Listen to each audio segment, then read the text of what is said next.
Olá,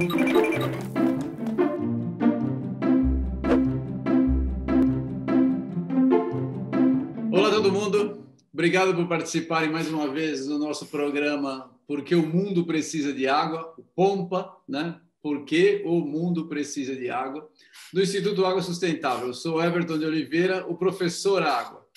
Vocês que nos acompanham sabem que o nosso assunto é sempre água ou temas ligados à água, pessoas que tiveram sua vida ligadas à água de alguma forma, que fazem trabalhos que respeitam a água e o meio ambiente.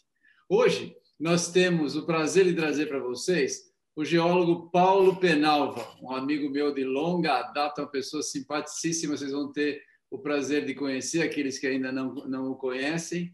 Tá? E ele vai poder falar um pouquinho da vida dele e da relação dele com água, com hidrogeologia, com medicina. Vocês vão ver que ele tem uma carreira muito interessante. O Paulo, ele é geólogo pela Federal da Bahia, administrador de empresas, fez mestrado em gerenciamento de tecnologias ambientais e doutorado em saúde pública. Dizem que ele tem um leque gigante de conhecimentos. E hoje, né, para coroar, ele é aluno de graduação em medicina, fazendo medicina. Que carreira impressionante, né? Então, Paulo, você pode fazer uma breve apresentação de você mesmo para quem não te conhece? Por favor, algumas linhas. Olha, eu vou falar um pouco de coração, que eu acho que é mais aceitável, né? Eu sou Paulo Penal, eu sou baiano, sou do interior, sou da terra de Tieta do Agreste, enfim. Eu tenho um percurso grande. Hoje eu estou no Sul, mas eu sou lá do Nordeste, né? Eu sempre gostei de aprender, né? Para mim eu sou um eterno aprendiz, na verdade, né? Acho que todos nós temos essa característica de aprender, de aceitar o próximo, os ensinamentos do próximo. Enfim, eu acho que é uma característica de todo ser humano. Essa semana eu estava assistindo um programa de Vitalino, que é um ceramista, foi um ceramista lá de Caruaru, onde ele tinha algumas lições para nos dar. Ele nunca pegava o barro dele e fazia arte sacra, porque ele tinha receio, era uma crença que ele acreditava, né? Que colocar o barro de um santo no forno, ele estaria queimando o santo. Então, isso é um processo de aprendizagem muito grande e que a gente tem que incorporar isso. Outro legado que ele também deixou é que a gente tem que doar, tem que fazer nossa arte, acreditar no que a gente faz, nossos objetivos, mas a gente tem que passar isso para os outros e permitir que os outros também possam copiar, porque eu acho que todos têm que ganhar.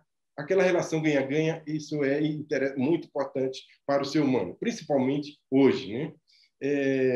A outra coisa é, porque se a gente não fizer isso, a gente vai ficar pessoas mumificadas, pessoas tristes, pessoas sem um determinado objetivo, sem uma determinada missão. E a gente tem uma missão a ser cumprida. E essa missão a gente vai, um é ensinando, outro é aprendendo, mas a gente tem uma missão, né?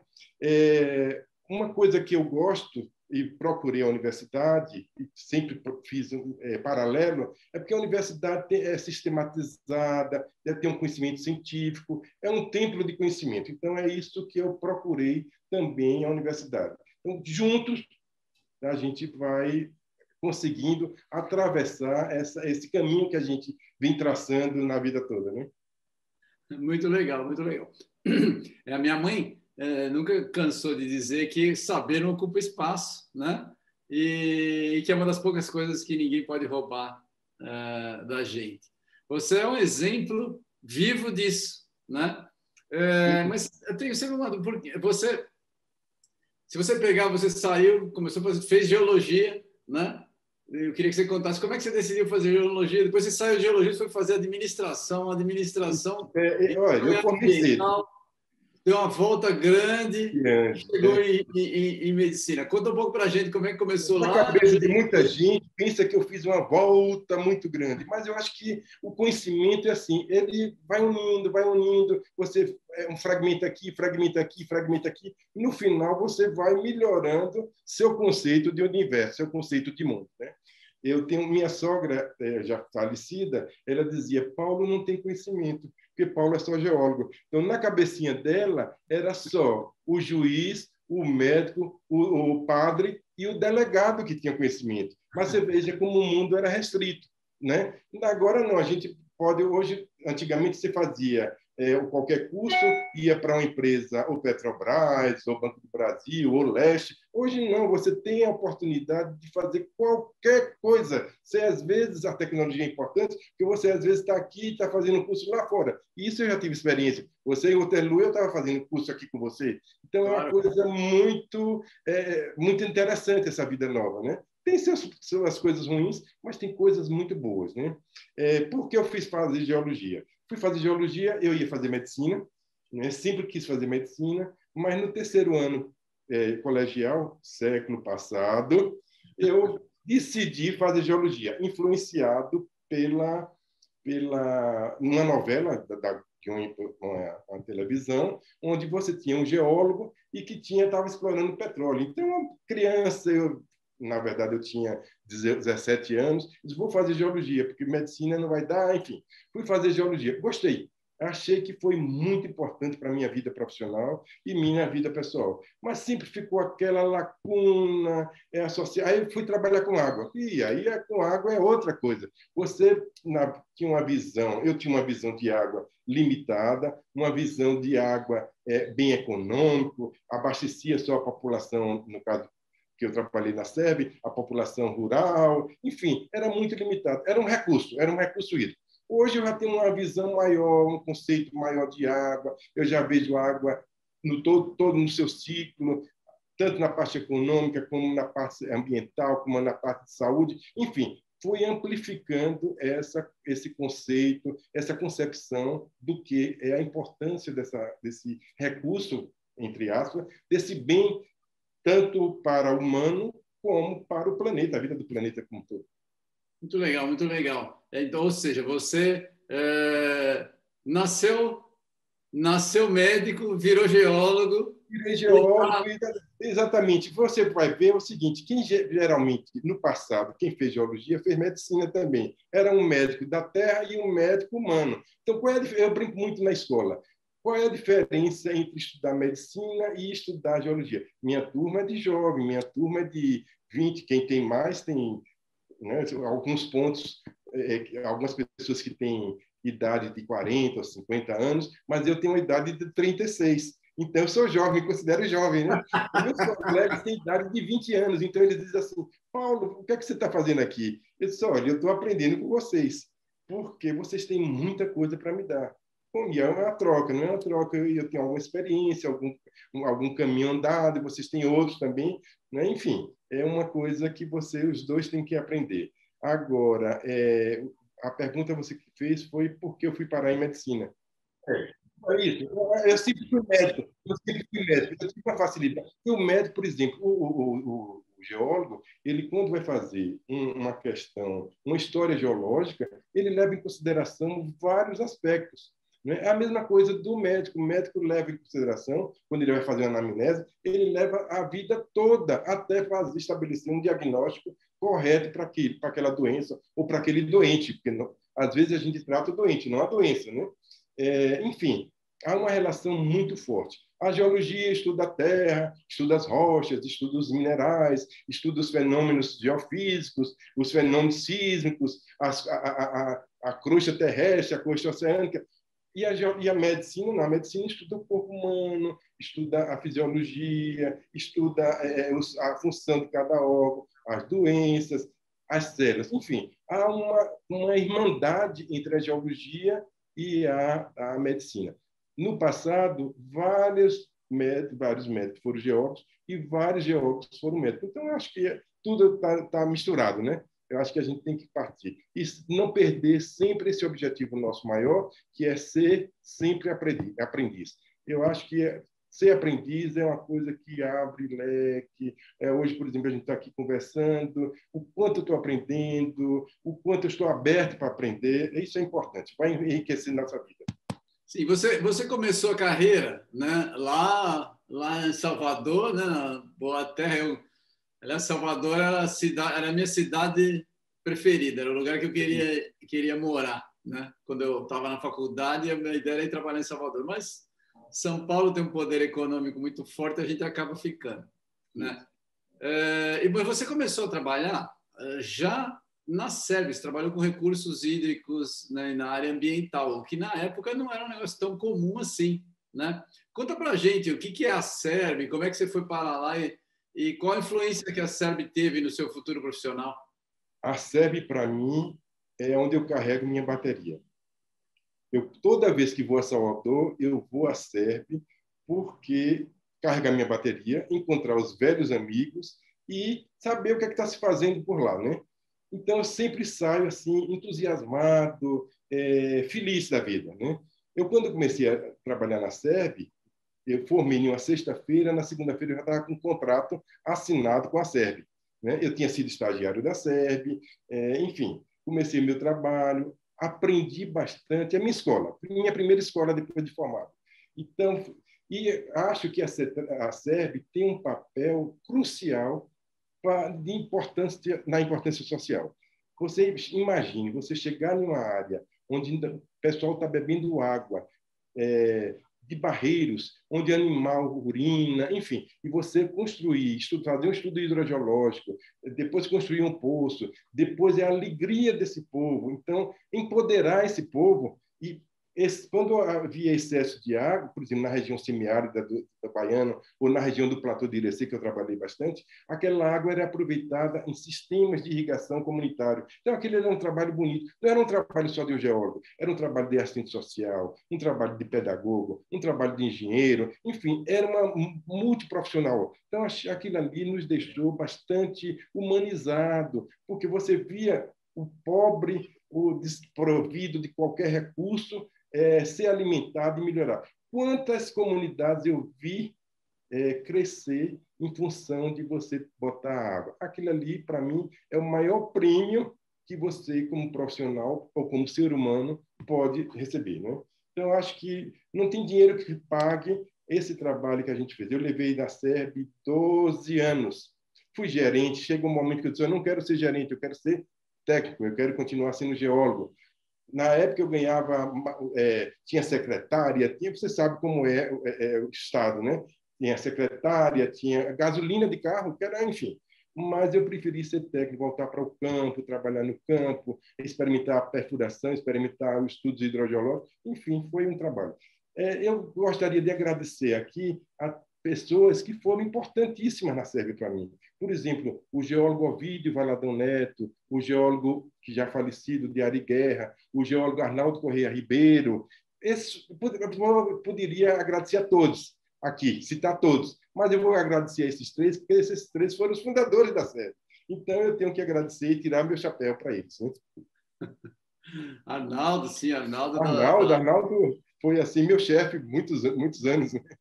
Sim, gente boníssima, Arnaldo. Muito bom, muito legal. É meu mestre, eu digo assim, você é meu mestre. Inclusive, o filho dele virou hidrogeólogo. Exatamente. Os dois filhos. E a esposa dele trabalha com ele também, né? É verdade, é verdade. É uma figuraça. Então, mas aí você saiu de lá da SERB, você trabalhou um tempão lá, era feliz. E aí, como é que você foi para a CETREL? Conta para o pessoal o que é a CETREL. A CETREL, você acompanhou um programa grande de avaliação, remediação de área contaminada lá em Camaçari, que quando as pessoas aqui estavam começando a trabalhar com contaminação, né, com áreas contaminadas, você já estava trabalhando nisso lá na Bahia. Conta para a gente a sua história e, em paralelo, conta para a gente a história da contaminação lá da eu era da SERB e aí eu tinha, na verdade, tinha uma lei que você, como funcionário da SERB, não poderia jamais... Você tinha segurança permanente, né? Que isso acabou. Mas, na época, eu disse assim, eu sempre quis aprender. E contaminação começou a dar alguns sinais no mundo né? E eu disse, sabe de uma coisa? Eu vou querer trabalhar nessa área. A gente tem sonhos, né? E nos sonhos a gente tem que buscar a realização. Aí surgiu a oportunidade de trabalhar na SEB. A Cetrel. A Cetrel estava sendo privatizada. Eu pedi demissão, aí levou um tempão para me demitir, enfim. Eu pedi demissão da SERB e fui trabalhar na Cetrel, implantar o programa de gerenciamento das águas subterrâneas do Polo. Chegando lá, estava crua, não tinha nenhum conhecimento. Eu estava navegando em um mar sem norte, não tinha bússola. Conta só um pouquinho. Para quem não sabe a história do polo, o que é o polo lá de Camaçari? O polo petroquímico de Camaçari. E o polo. O polo petroquímico de Camaçari é um dos maiores polos da América Latina. Citam até como o primeiro polo da América Latina. Hoje reunia na época 90 e tantas empresas, instituições, né? E a Cetrel, que era uma empresa do Estado, era responsável pelo tratamento dos efluentes líquidos e sólidos gerados no polo. Em 92, a Cetrel foi privatizada e assumiu todo o trabalho, ampliou, na verdade, ampliou o monitoramento, porque aí a gente passou a monitorar tanto as águas como o ar, né? E aí eu fui trabalhamos bastante, tive ajuda de muitos técnicos do Brasil e também lá de fora. Eu acho que esses consultores me ajudaram bastante. A gente pôde traçar projetos, fazer um planejamento para a remediação das áreas contaminadas dentro das empresas, de algumas empresas, nas suas circunvizinhanças, com sentido, com o objetivo de proteger essas contaminações para migrarem para as áreas, para cidades vizinhas, tipo Dias d'Ávila e Camaçari, e também para os corpos hídricos que estavam ali localizados. É uma região, você conhece, é uma região bastante vulnerável, você tem uma água subterrânea e superficial. Antigamente era vendida como água de excelente qualidade, e ainda é uma água de excelente qualidade. Muitas empresas, fármacos de água mineral ou de cervejarias utilizam desse tipo de água, enfim. Mas no Brasil não tinha uma legislação e as pressões internacionais, locais e regionais não estavam tão preocupadas no momento com a questão da contaminação. Então, o polo vieram as empresas lá de fora, trouxeram seus processos industriais, às vezes obsoletos, e aí contaminou, certa parte, os recursos hídricos subterrâneos e parte também do solo, né? Porque primeiro o solo, depois a água subterrânea. E isso a gente foi investigando, não tinha recurso aqui no Brasil. Eu me lembro que a primeira vez que a gente fez coleta de água subterrânea, a gente mandou para fazer benzeno, tolueno, etilbenzeno chileno. Eu fui para um laboratório em Belo Horizonte que monitorava esses compostos em galinha, que eram enviadas, exportadas para... Você veja a questão, né? Era enviado para o Japão. O Japão já exigia essas análises. E aí a gente foi comprando equipamentos, montando laboratório, comprando, as empresas financiavam, enfim, a gente usava os métodos da EPA, fui melhorando. Hoje a gente trabalhava com microgramas, né? Então era uma avaliação que a gente fazia muitas interlaboratoriais. Eu me lembro que a gente fazia coletas de amostras aqui no Brasil, lá no Polo Petroquímico, e enviava no mesmo dia, na época havia Varg, no mesmo dia para Los Angeles. E aí, no outro dia, via fax, não tinha celular, não tinha e-mail, via fax, recebia os resultados e depois a gente, a área financeira, providenciava o pagamento. E a gente fazia essas interlaboratoriais em conjunto com o laboratório da Cetrel e em conjunto com alguns outros laboratórios privados, né? Que já começavam a surgir, porque aí surgiu o mercado, enfim. Sim. Mas foi interessante, aprendi bastante, foi minha segunda escola. Eu acho que eu tive muita sorte nisso aí, porque eu tive a SERB, depois eu tive a Cetrel. E na Cetrel eu tive dois estímulos assim, muito grandes. Foram dois ex-diretores. Primeiro, Fontes Lima, que acreditou, me deu carta branca. Fontes Lima é aquela pessoa que tem aquela visão ambiental, já tinha essa visão ambiental, tinha estudado fora, tinha morado fora, enfim, tinha aquela visão, tem aquela visão ambiental muito grande. E Demóstenes, que atualmente acredito que esse ainda seja o diretor, que também me apoiou e também dava todas as observações, enfim. Se houve alguns conflitos, claro, natural, mas no fim havia um consenso, então, entre um e contém outro, que é natural, a área ambiental, em qualquer área, na tomada de decisão, você precisa, porque às vezes você quer tomar uma decisão bastante técnica, mas tinha a visão econômica também, e eles tinham também essa visão, e eu, às vezes, não tinha, né? Claro. Muito imbuído na questão da solução, é por aí. No polo, você tem, na época, né, não sei agora, você tinha contaminantes voláteis, semivoláteis, que constituíam os NEPs, os DINEPs, metais pesados, enfim. No final, quando eu saí, havia uma barreira hidráulica com 12 postos, havia quase 1.000 postos de monitoramento em todo o polo, enfim. Terminei fazendo, eles passando todos os dados, autorizando os dados. Eu fiz meu trabalho de doutorado, onde você foi da banca. Enfim, criamos uma metodologia para...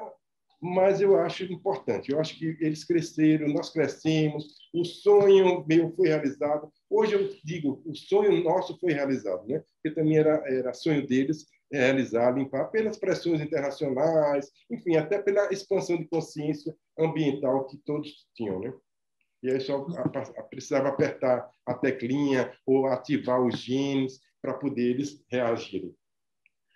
Você ficou, na verdade, a sua dedicação a essa área contaminada foi uma dedicação muito grande. Você acompanhou, naquela época, as pessoas estavam começando no Brasil, né, a estudar áreas contaminadas, né? Isso aí era um trabalho em termos de hidrogeologia relativamente recente, porque os estudos começaram nos Estados Unidos em 73? final dos anos 70, né, anos 80, ou seja, vocês no começo dos anos 90 estavam trabalhando com isso lá em Camaçari, provavelmente por empresas de fora também que tinham já essa cultura que trouxeram, né?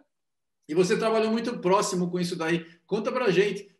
Depois de um tempo você não pôde mais trabalhar em Camaçari, você pode falar desse assunto pra gente? Posso, claro. É engraçado. A gente foi trabalhar, eu nunca tinha trabalhado com esses contaminantes recalcitrantes, né? Eu fui Isso. trabalhar em uma área que tinha cloreto de vinila, que na verdade havia uma degradação do TCE, enfim, chegava-se cloreto de vinila, né? E aí, um certo dia, eu fui fazer o exame periódico.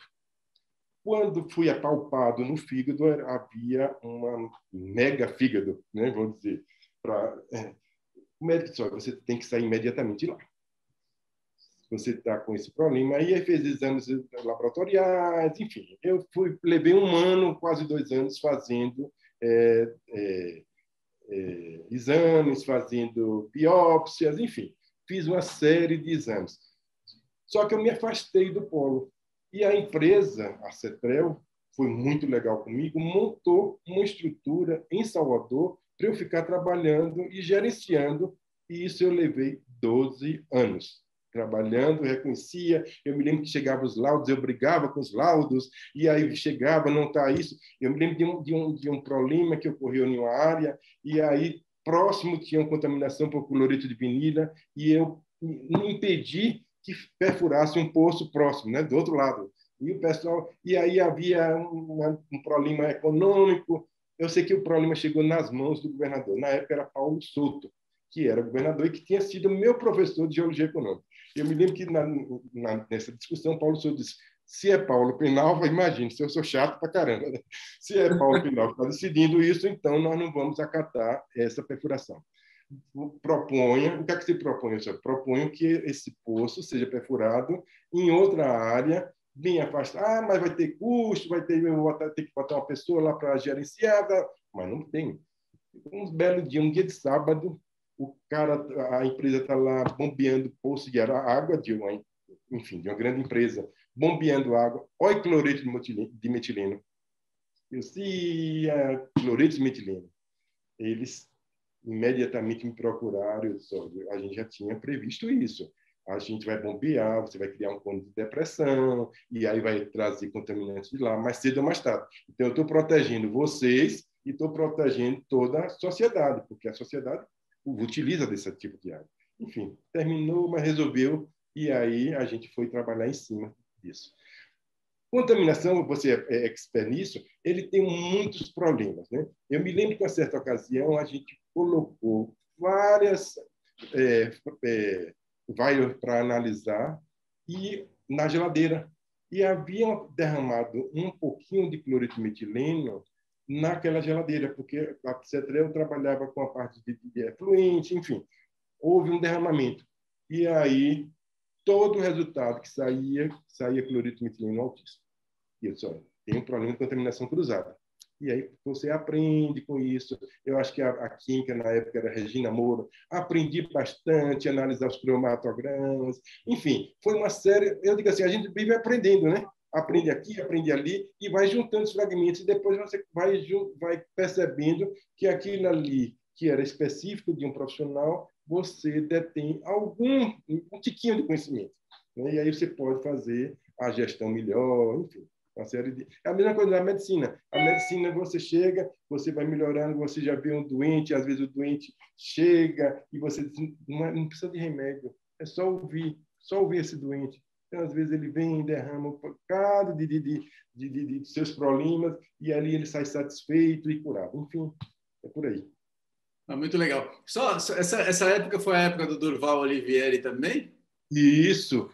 Sim, aí eu tive... Poxa, eu só sou uma pessoa de sorte, né? Na época, no SRA, era Durval, que tinha uma visão grande, você bem conhece. Sim. Tinha Pontes Lima, disse, poxa, eu estou com a faca e o queijo na mão. Né? E estava se criando um embrião de água de recursos hídricos na Bahia. Então, era uma coisa... Eu me lembro que, para você liberar um poço, não existia... Exigia um protocolo. E aí a gente conversava em paralelo com o Durval. Durval exige na sua resolução o parecer ou um protocolo de entrada do poço. E aí a gente foi... Hoje já é lei, né? Mas, é uma norma. E aí fomos agregando. Por isso que eu digo assim, não é um sonho sozinho de uma pessoa, é um sonho de todo um conjunto. Então, os consultores, as pessoas... Eu me lembro que a gente viajou, foi lá para fora, e aí eu te conheci no Waterloo, você estava terminando o doutorado, e eu, poxa, é uma pessoa que vai nos ajudar bastante. É um brasileiro que fala português e vai nos ajudar, e tem nos ajudado bastante. Né? Sim, não só a mim, mas eu acho que essa questão da água subterrânea, da questão da água, da sustentabilidade, enfim, acho que você está com um caminho bonito, você está construindo, você está costurando. Tentando. Eu agradeço a gentileza. A gente, por exemplo, lembra o Aldo Rebouça. Poxa, quanto eu fui aluno de Aldo Rebouça, quanto a professor Aldo, quanto Bob, depois eu fui fazer curso lá com o Bob lá fora, e aí quanto eu aprendi, enfim, a gente já conhece uma história deles assim, né, bastante construtiva, bastante educativa, e que pessoas se despreendem para melhorar o conhecimento de todos nós. Né? Sem dúvida. O Bob foi meu orientador de mestrado. Exatamente, no mestrado, né? Depois ele voltou lá para a Pensilvânia, enfim. Mas Bob, eu fui aluno de Bob lá em Nilson. Enfim, eu tenho vários nomes que eu posso... Não vou citar todos, porque senão a entrevista fica chata. Cansativa, né? Vai dizer, poxa, Paulo está puxando... Paulo é puxador de saco, não sou não. E como é que você fez, então? Aí você foi para a saúde pública. Como é que você fez essa transição? Aí, quando você chegou na saúde pública? Tá. Quando eu fiz medicina, quando eu terminei o meu mestrado e saí da CETREL, achava que não era mais o momento. Eu acho que eu já tinha feito alguma parte, enfim, eu tinha que crescer. Eu não estava mais, não tinha com quem discutir. Né? As discussões estavam assim, muito politizadas, até o momento de eu voar. E aí eu vim para o Rio de Janeiro.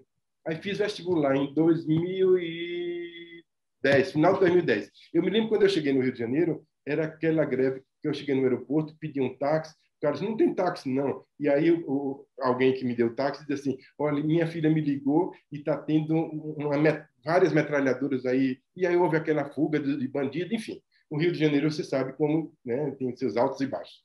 E aí fiz vestibular. Terminei o mestrado, fui fazer vestibular, passei no vestibular da Petrópolis. Tinha perdido, aí fiz um bem velho, passei na primeira etapa, lá na UFBA. Na segunda etapa, perdi em português. O que você perdeu em português? Havia um tema sobre falar sobre, tinha penicilina, tinha, enfim, o empoderamento das mulheres, das cientistas, e aí eu abrangi mais, você sabe que foge do assunto, me deram nota baixa. E eu perdi na segunda etapa de português. Mas tinha passado aqui em Petrópolis, né? Passei, fui cursar um ano. Morava no Rio, ia todos os dias para Petrópolis. Né? É uma hora de viagem. Né? Dirigindo, na época eu dirigia. E aí eu ia e voltava. Às vezes eu voltava meia-noite, porque tinha aula, tinha discussões, e pegava aquela região russa. Não é russa com 2 S, não. É russa com C cedilha. E aí chegava cansado para voltar no outro dia. Enfim, terminei parando. Aí eu disse, eu vou fazer o doutorado na USP. Aí mandei meu currículo para algumas áreas, não tenho interesse, enfim, eu vou fazer a prova da Faculdade de Saúde Pública. Aí fiz, fui muito bem, passei bem. Aí o professor disse, vem cá, engraçado, eu morava no Rio, vim aqui para São Paulo. Vim 3 vezes para entrevista, tinha passado na prova, mas é isso mesmo que você quer? Você, baiano, poderia ficar na rede, lá em Itapuã, tomando água. Aí eu dizia, professor, eu vou morrer com a boca cheia de dentes esperando a morte chegar, eu quero continuar. Eu, assim, fui aceito, fiz o doutorado, você já tem conhecimento, e aí depois eu fui fazer a medicina. Tinha largado a medicina em Petrópolis, porque achava muito distante, não tinha tido, assim, um professor nosso tinha tido um problema de saúde, e fiquei meio impressionado, dizendo, eu não vou largar, vou fazer lá na saúde pública. Aí fiz saúde pública, fiquei parado, né, com algumas consultorias, depois eu resolvi fazer medicina, que eu já citei a vocês, e hoje estou fazendo o 4º semestre. E estou muito impressionado, gostando bastante, primeiro pela turma. Você chega, é contemporâneo, quando você se mete em um grupo jovem, você aprende pra caramba, até trabalhar em tecnologia, né? E depois os professores, enfim, você vai associando uma coisa com a outra, a geologia, que para mim é muito importante, a medicina, enfim, você vai construindo esse conhecimento que vai servir, de certa forma, para a população, você vai trabalhar com o próximo, saber a finitude do próximo, curar o próximo, trazer alegria para o próximo, para a sua família. Enfim, não é que o médico seja o dono de tudo. Sofre bastante, porque você, às vezes, você fica muito, eu digo assim, influenciado pela vida da pessoa, mas, enfim, você vai criando também algumas resistências, algumas couraças, né? Isso é importante. A gente, na vida, vai aprendendo e vai também sendo seletivo, criando algumas couraças, porque senão o nosso emocional vai ficar, né? A gente entra, né? Mergulha. Mas você fez na saúde pública, você fez o teu trabalho lá, comparando, tentando fazer uma classificação, comparando um monte de coisa internacional, mas, no fundo, ele tem uma ligação, digamos assim, em termos de conhecimento, com geomedicina, não é isso? Alguma coisa que é chamada de geomedicina. E você agora está fazendo medicina. Uma das dúvidas é, será que você resolveu ficar rico depois de... Depois não, biologia não dá dinheiro, né? Então, a medicina dizem que dá. Nenhum dos dois dá riqueza. Né? Mas... Eu acho que tanto a geologia como a medicina, eu acho que é bom saber. É bom ter o conhecimento, aplicar, saber aplicar, ser humilde. Eu acho que é muito importante, ser humilde. Mas eu acho que há um entrelaçamento, há uma interdigitação entre os dois conhecimentos. E você não pode abandonar, né, nenhum conhecimento. Eu acho que sua função é juntar essas duas áreas, outras áreas, enfim. Você vai... Por exemplo, quando você faz saúde... Eu fiz saúde pública e até o título é doutor em ciências, que para mim não diz nada. O que é importante é que eu fiz muitas amizades, eu aprendi muito, eu pude juntar água subterrânea, água, recurso hídrico, com algumas doenças, eu pude aplicar a parte de toxicologia, enfim, você vai mesclando aquilo ali e você vai estabelecendo um referencial para a sua vida, né, para a vida das pessoas que você está mais próximo. Enfim, a vida é isso. Por exemplo, Covid, você vê agora Covid-19. O quanto eu aprendi, o quanto eu não sei, o quanto eu posso aprender com a Covid. Mas não sou eu, todos nós. Eu, por exemplo, você às vezes eu estou desde março assistindo aula online, fazendo algumas as matérias online, porque o primeiro e o segundo ano é básico, você pode fazer. Depois não, você vai para o hospital, para a UBS. Mas na escola, por exemplo, eu fazia UBS, eu atendia e via como é que atendia os pacientes, mas com a Covid mudou tudo. 14 de março do ano passado, mudou tudo. Mudou a parte econômica, mudou a percepção de vida, mudou a percepção governamental, mudou uma série de coisas, né? Enfim, você tem que ir se adaptando, aprendendo, selecionando, porque hoje você abre a internet, o que tem de fake news, o que tem de informações, enfim, é uma série de coisas que você não pode considerar e pode considerar, né? Bom, deixa eu fazer uma pergunta para você. Você mencionou toxicologia, porque você trabalhou com isso, você fez o seu saúde pública, né? É um trabalho interessante, né? Tem uma ligação interessante com geomedicina que as pessoas não enxergam, que tem a ver com toxicologia, que é uma exposição, às vezes, de longo prazo a um determinado tipo de contaminante, que pode ser ele de origem, né, antrópica, que é o ser humano que criou, ou pode ser ele natural. Em termos de geologia, o sujeito vive numa área, por exemplo, geologia, você sabe, a gente estuda acúmulos de elementos com concentrações anômalas, ou seja, alto. Você vai fazer um estudo, jazida é uma concentração de um determinado elemento, de um determinado, sei lá, mineral, né? Anômalo naquela região. E a exposição das pessoas à alta concentração de um determinado produto pode gerar doenças. É isso um dos princípios da geomedicina. Então, eu pergunto para você, a gente trabalha hoje na parte de áreas contaminadas. Quando você começou, eu tenho certeza, porque é junto comigo, não existia avaliação de risco toxicológico. A avaliação de risco toxicológico ela define as metas para a remediação. E as metas para a remediação significa saber qual que é o máximo aceitável para aquilo ali, ou seja, o quanto você pode, no fundo, quanto você pode deixar de contaminante no próprio local, né? Porque ele passa a ser aceitável. Você que trabalhou com saúde pública e teve uma experiência pessoal em relação à exposição à contaminação, como é que você vê isso? Você concorda com o uso da toxicologia? Eu penso em longuíssimo prazo, para as gerações futuras. Ou você acha que isso é perfeitamente viável, não é só uma questão econômica? Eu estou dizendo isso, eu trabalho, você sabe, trabalho com esse assunto aí, e é uma discussão que muita gente faz, principalmente o pessoal do Ministério Público. O que você acha disso? Olha, eu acho importantíssimo. Eu acho que a toxicologia ambiental é importantíssima para a tomada de decisão em um processo de remediação. Eu acho que, às vezes, você, com os valores encontrados quantificados, você decide sim ou não um processo de remediação. Tem um médico, Paracelso, que ele revolucionou a medicina. Na verdade, ele dizia o seguinte, que não é tudo é veneno.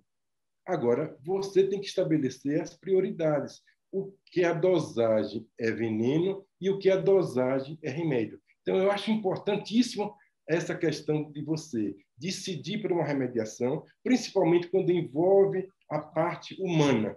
Decidir é uma pedra angular no processo de remediação de qualquer natureza, seja inorgânica ou seja orgânica. Eu acho que hoje a população nossa ela está sendo mais urbana do que rural. Então, se você observar, há uma migração da zona rural para a zona urbana. E aí você tem N casos, por exemplo, vamos citar aqui em São Paulo, quantos postos você deve conhecer, quantos postos apresentam qualidade de água não satisfatória para consumo humano e quantos postos são importantes, né? Então, eu acho que se você começar a fazer um delineamento das áreas contaminadas e tratá-las ou mitigá-las, eu acho de suma importância. Para mim, a toxicologia é um ponto de decisão em qualquer processo de remediação. Eu recomendo, né? Eu acho que você não adianta ter valores elevados e não tratar. E ter valores baixos hoje. Eu me lembro de uma certa ocasião que o Polo Petroquímico de Camaçari, uma empresa, fabricava substituição ao chumbo. Esqueci agora o nome do composto. E só era fábrica e exportava para o Rio Grande do Sul, onde a gasolina lá ainda utilizava esse composto. Tetracloreto de carbono. Não, tetracloreto de carbono. Era tetretila, chumbo tetretila. Eu usava o chumbo tetratrila. E aí, em substituição ao chumbo, usava um orgânico. Esqueci o nome agora do orgânico, mas posso lembrar. E aí, quando a gente foi para o fora, a gente verificou que começava a haver uma legislação ambiental da EPA, estava entrando na lista da EPA, daqueles 100 e tantos elementos, enfim. Nós chegamos e aí proibimos. Começamos a monitorar no polo. E o MTBE. Metiltetrabutilete. Enfim, a gente começou a monitorar. E a gente observou valores em determinada área, valores anômalos. Proibimos, começamos a monitorar. Logo, um ano depois, veio uma legislação nacional proibindo o MTBE também. Então, acho que a gente houve um ganho, protegemos e também aprendemos. Né? É verdade, é verdade. Essa época do MTBE, eu vivi isso, porque eu comecei a estudar, eu trabalhei, meu primeiro trabalho de mestrado foi com gasolina, né? E a parte do chumbo tinha sido substituído, principalmente na América do Norte, por MTBE.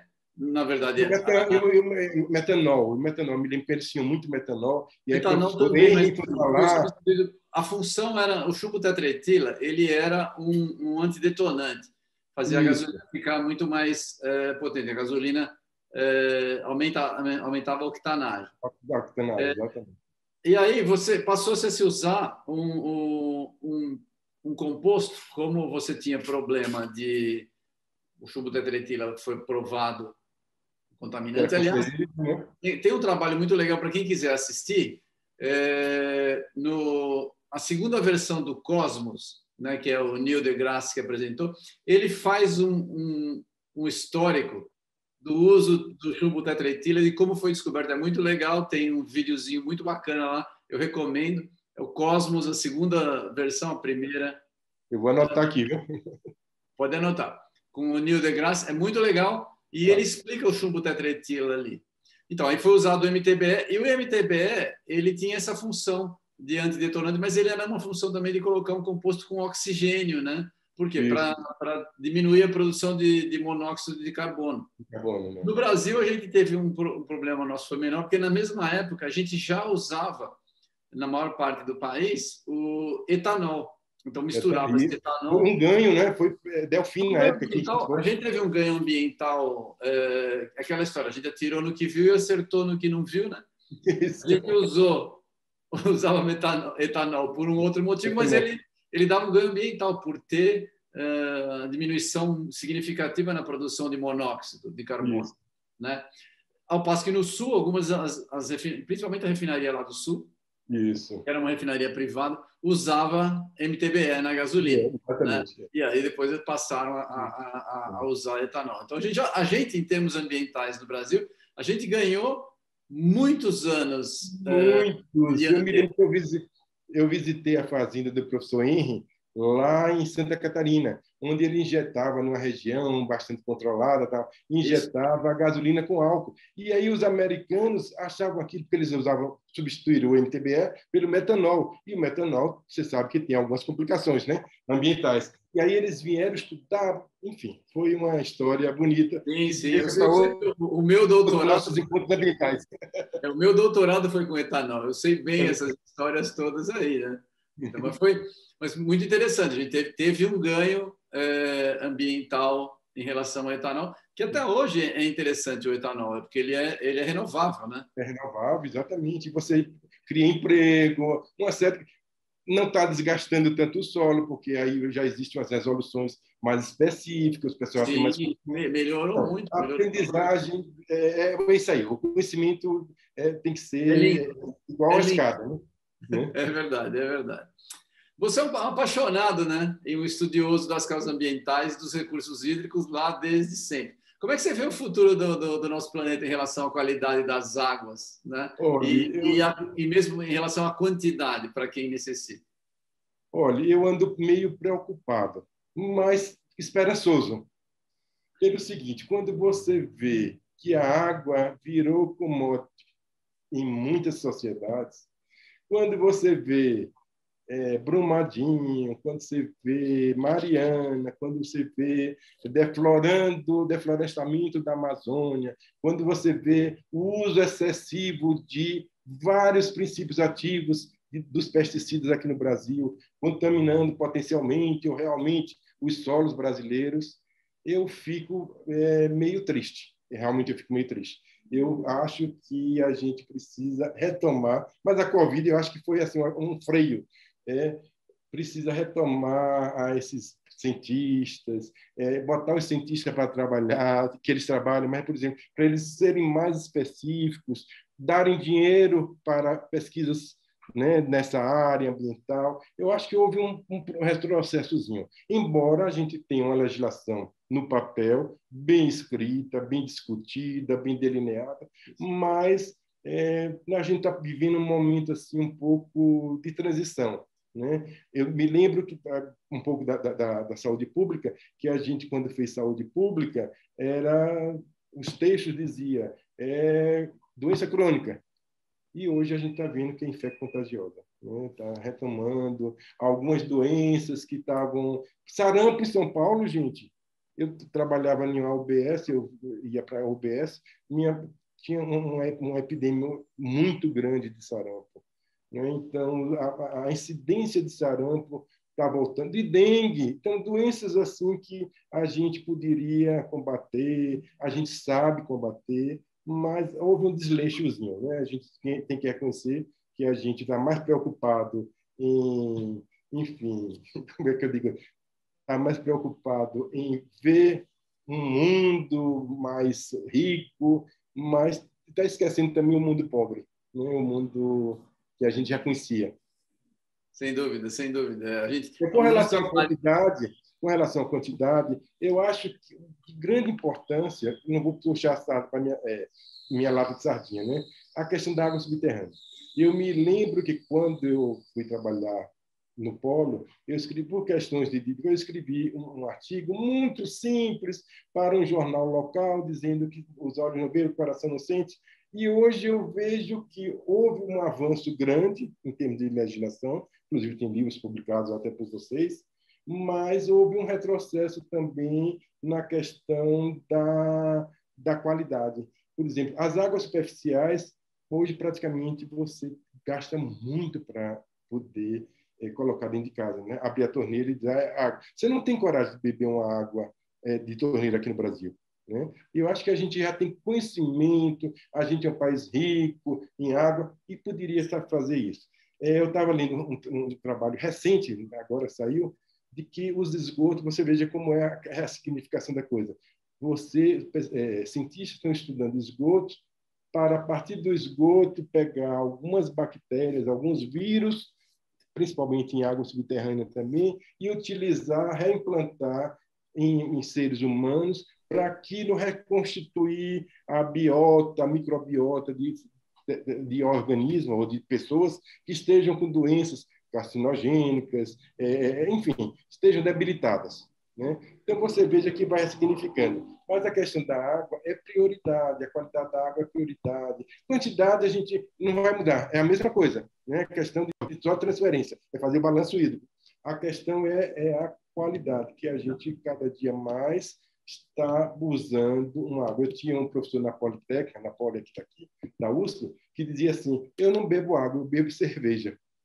Infelizmente, ele faleceu recentemente, mas ele dizia: eu não bebo água. Eu não bebo água de São Paulo, eu bebo cerveja.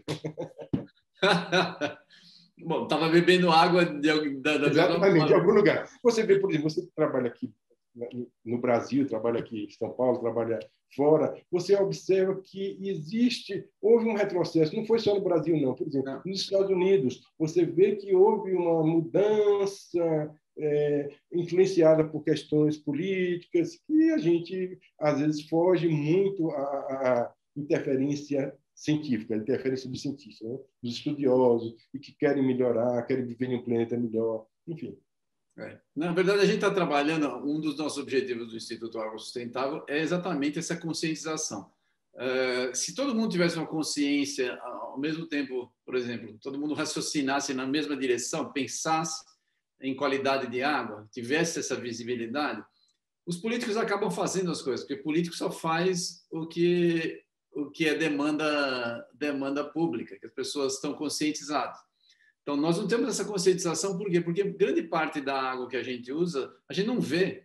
Você abre a torneira, você nem sabe de onde a água chegou. Então, as pessoas têm, por falta de visibilidade, acabam tendo uma ignorância no bom sentido, de falta de conhecimento, e isso não move os corações e mentes, né? Você sabe disso. Se você não conhece, não vê, não consegue fazer. Então, a nossa ideia é trazer a visibilidade desse problema, porque, assim, é fácil a gente ver aqui em São Paulo um rio poluído, Tietê ou Pinheiros, né? É fácil você ver a Lagoa lá no Rio de Janeiro. Coisas que são visíveis a gente consegue mobilizar. Mas grande parte da água que chega para as pessoas, ela é invisível. Ela vem por canos enterrados ou ela é água subterrânea, vem de poço. Nós temos que despertar esse conhecimento das pessoas para que isso passe a fazer parte do dia a dia e das decisões. Senão nós não vamos ter qualidade de água tão cedo, né? A deterioração tem sido crescente, né? Muito grande. Eu acho que a gente tem como o dever de mostrar à sociedade a importância do ciclo da água. Eu acho que a gente, por exemplo, se você fizer uma enquete na universidade ou na escola secundária, não sei se existe mais, qual é o tipo de água e de onde vem essa água? Eu digo porque eu sou professor de geomedicina lá da Universidade Federal do Pará. E, às vezes, eu fico espantado porque as pessoas não sabem de onde veio a água. De onde vem a água? Se é de poço, como é que está o poço. Enfim, você não tem ideia se é do rio, o que é que você está jogando no rio. Eu me lembro de Aldo Rebouças dizia assim, o pobre que tem muito, o rico que tem muita água, ele faz do rio sua cloaca. E a gente vê aqui o Pinheiros, vê o Tietê, a gente como cloaca. Outro dia eu estava lendo um artigo onde o Tietê era navegável, onde as pessoas iam para lá se distrair, mergulhar, pegar peixes, e hoje praticamente são ambientes não oxigenados. Isso. E aí você passa. Outro dia, quando faltou água aqui em São Paulo, teve aquela crise de água, eu saí com uma amiga americana e ela, atravessamos o Tietê, ali íamos para a USP, ela disse, puxa, e vocês estão com problema de água, com tanta água aqui? Eu disse, a questão era prioridade. A questão é que você tem água, mas você não tem educação para a água. Então, a gente precisa cuidar. E eu acho que esse ambiente, a água sustentável é um embrião para as coisas darem certo. Eu acho que esse trabalho de sustentabilidade, principalmente na matriz, água como um todo, é de grande importância. Deve ser mais divulgado, deve ser mais... Não ficar só aqui no Sul, porque eu acho que Sul e América do Norte tem que ir para o Nordeste, tem que ir lá para as zonas que precisam de água. Treinar, educar esse pessoal, porque todo mundo está interessado em melhores dias, aprender o novo, todo mundo está querendo economizar, ganhar com isso, né? Está sendo inserido. A gente tem uma grande crise, uma crise existencial, de que a gente separou o meio ambiente do ser humano. E isso vai chegar um dia que vai ter que haver essa junção, né? O meio ambiente somos nós, não podemos dizer meio ambiente lá, tanto que o nome meio ambiente, e você está onde? É meio? No meio? É uma coisa meio que difícil de entender.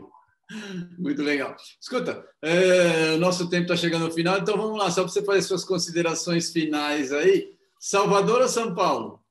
Olha, e faz suas considerações finais. Salvador está no coração. São Paulo está na minha vida. Então, eu não tenho, assim, no momento, Salvador é excelente, é linda, eu gosto de descer e pegar, comer aquele acarajé, sentir aquele cheiro de dendê, mas, como você disse, quando você formou, você preferiu São Paulo porque havia uma condição melhor para você, sua sustentabilidade, né? Claro. Salvador é linda, mas eu acho que ainda existe aquela coisa meio provinciana de qualidade, provinciana que você, seu espírito precisa. São Paulo tem o trabalho, tem a vida, tem a independência, a Bahia também tem independência, mas eu acho que são coisas que você tem que juntar, coração e vida, né? Então a gente no momento está eu já morei em eu sou do interior, próximo Tietê do Agreste, né? Eu já morei no interior, sou do interior, bastante do interior, pobre e tal, e tinha uma linha férrea, né? Depois eu fui para Salvador, depois eu fui para o Rio, Petrópolis, São Paulo, enfim, eu sou meio cigano também, né? Embora seja muito preso à minha terra natal, ao solo, à minha aldeia, enfim. Com É relação às verdade. considerações finais, eu quero agradecer. Eu acho que minha travessia que eu tenho feito, eu tenho ajudado, tenho tido a ajuda de muitos de vocês, né? Eu quero agradecer a todos vocês e quero agradecer especialmente a você. Por exemplo, a gente se conheceu em Waterloo. Você estava finalizando o doutorado lá em Waterloo. E aí, a partir desse momento, houve você sempre me ajudou, a gente pôde sempre conversar, de amigos, de colegas, de professor e aluno, enfim, eu acho que é um processo de aprendizagem aí, tal. Eu quero agradecer muito a você por mais essa oportunidade e agradecer ao Água Sustentável. Eu que agradeço, foi um prazer falar com você, como sempre.